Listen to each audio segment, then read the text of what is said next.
Okay, let's dive right into this. You know, when you think back to the absolute golden era of the PS2, specifically 2004, one title just completely stands out. And not just because it gave us this massive open world to mess around in, but because it delivered a narrative that actually hits incredibly close to home. I'm talking about a literal masterpiece that shifted how we experience stories in gaming. Because look, beneath the surface level stuff, the wild car chases, the endless shootouts, this explainer is going to show you how this is really a profound, deeply emotional story. It's all about brotherhood, brutal betrayal, and the really complex themes behind loyalty. We're going to break down the incredible journey of Carl C.J. Johnson, and we'll look super closely at what actually happens when the bonds of family are pushed to their absolute breaking point. Because, man, it's a universal question, isn't it? What happens when the people you trust most just totally stab you in the back? I really want you to keep this question in the back of your mind as we follow CJ's journey today. See, while everyone usually remembers this as just a classic crime story, at its very core, it's actually a hero's journey of loyalty. It's all about navigating a world where trust is, without a doubt, the most valuable and dangerous currency you could possibly hold. All right, let's get into part one, the burden of brotherhood. This is where CJ returns. Looking at this timeline right here, you can clearly see the foundation of a deeply, deeply fractured family. So 5 years before our story even kicks off, CJ packed up and left Los Santos for Liberty City. Why? Well, he was basically trying to escape the heavy grief and the constant game violence after the really tragic death of his younger brother, Brian. But then, in 1992, tragedy just strikes again. His mother, Beverly, is murdered in a drive-by shooting. So CJ returns for her funeral, really just hoping to find some kind of peace. But here's the catch. To his older brother, Sweet, CJ's initial 5-year absence, that wasn't seen as an escape.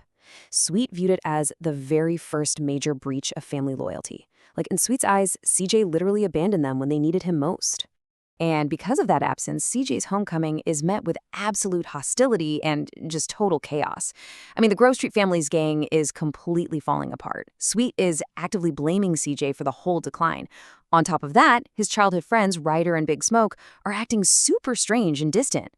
Meanwhile, their rivals, the Ballas, are just spreading like wildfire, growing stronger by the day. Oh, and as if dealing with his own family wasn't hard enough, corrupt police officers, led by the infamous Officer Frank Tenpenny, intercept CJ literally the moment he steps off the plane, framing him for the murder of a fellow cop. I mean, just imagine walking into that nightmare right after your mom's funeral.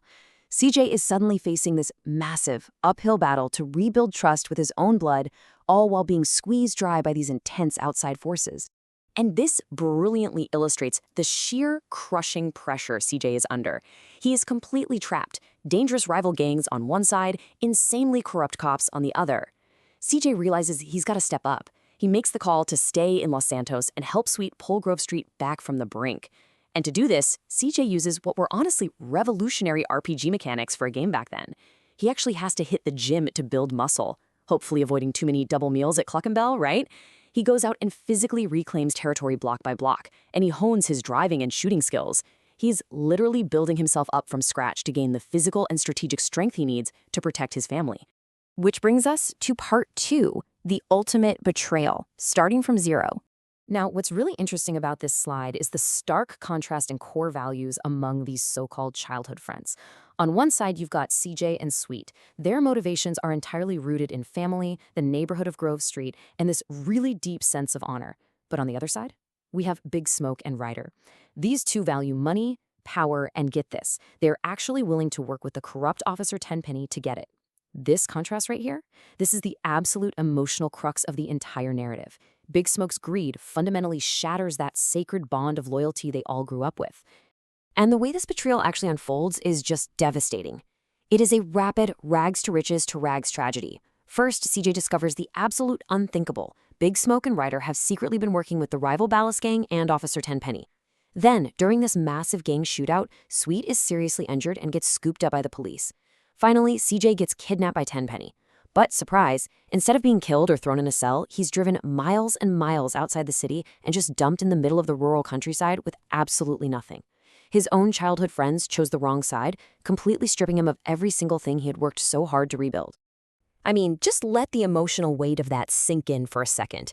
Exiled, no money, no weapons. His brother is rotting in a prison cell. His gang is totally broken. And his closest friends? Unmasked as absolute traitors.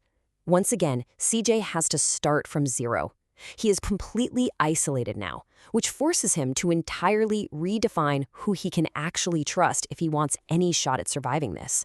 So, moving into part 3, forging new bonds, finding a new path. Let's move on and see how this builds across the massive map of San Andreas. Because, this isn't just a physical road trip, it's a massive emotional journey too. He starts in Los Santos completely betrayed.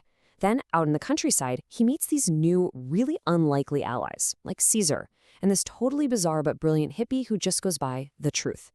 Next, in San Fierro, he starts setting up new businesses while simultaneously hunting down Ryder.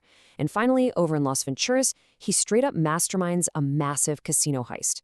With every new city line he crosses, CJ is expanding his network of allies, but he's carefully vetting them to make sure they won't repeat the sins of his past friends. And this alignment of trust becomes incredibly clear as the story progresses. Just look at Cesar Villalpando. He's the boyfriend of CJ's sister Kendall, and unlike Big Smoke or Ryder, Cesar remains absolutely steadfast and loyal throughout the entire explainer's narrative. He acts as this crucial foil to the treacherous childhood friends we talked about earlier. It proves to CJ, and frankly to us, that true loyalty isn't necessarily about who you shared a sandbox with as a kid. It's about who actually stands by your side when the chips are down. But hey, moving forward also means you gotta deal with the past. Up in San Fierro, CJ finally corners Ryder during this crazy, dangerous mission out on the ocean. After an intense firefight, Ryder is killed. It's a really bitter consequence of misplaced loyalty. I mean, CJ is literally forced to hunt down and eliminate one of his oldest friends just to protect his family's future.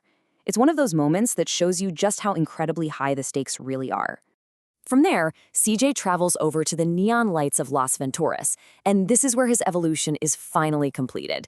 He isn't just acting like a street gangster anymore. No way. He becomes a full-blown criminal mastermind. He gets tangled up with casino owners and the mafia, recruits a highly professional crew, meticulously plans this legendary casino robbery, and then executes it flawlessly. But, and this is key, it's vital to see this not just as some fun power trip for CJ. This is him gathering the ultimate financial and strategic strength he's going to need to march back into Los Santos and finally fight back against Tenpenny and Big Smoke. All right, let's get into the final stretch.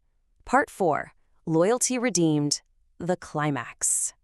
So, throughout the entire story, Officer Tenpenny has been pulling the strings, manipulating gangs, blackmailing criminals, and straight up murdering innocent people.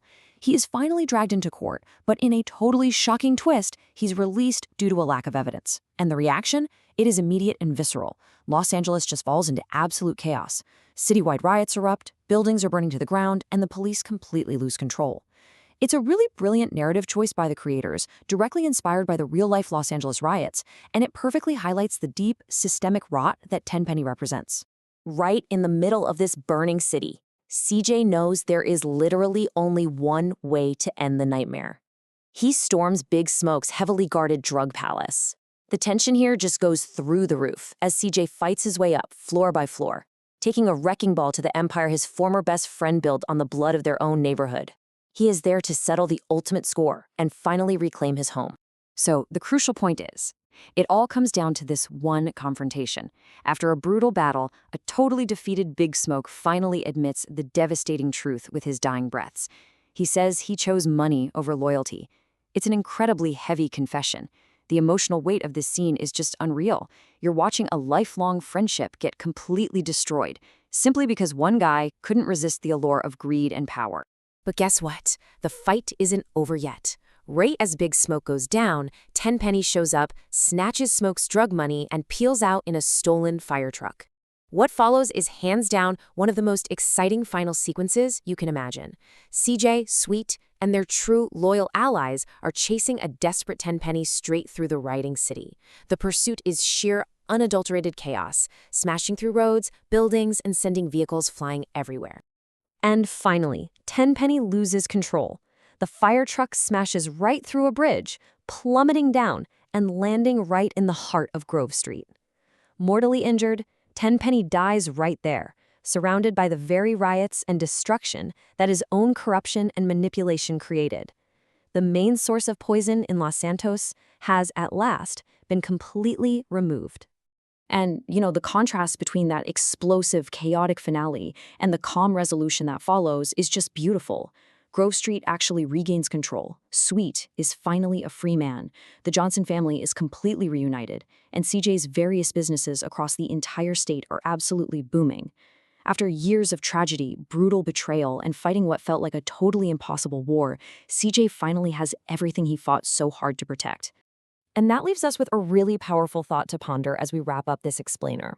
Looking back at everything CJ endured, is true loyalty found in the people you just happened to grow up with? Or is it the family you actively fight to protect? CJ's journey proves that this story doesn't end with revenge, right? It ends with hope, redemption, and the hard-hitting realization that true loyalty has to be earned, tested, and fiercely defended. It's an absolute masterclass in storytelling that still resonates just as strongly over 20 years later. Thanks for diving into this one with us.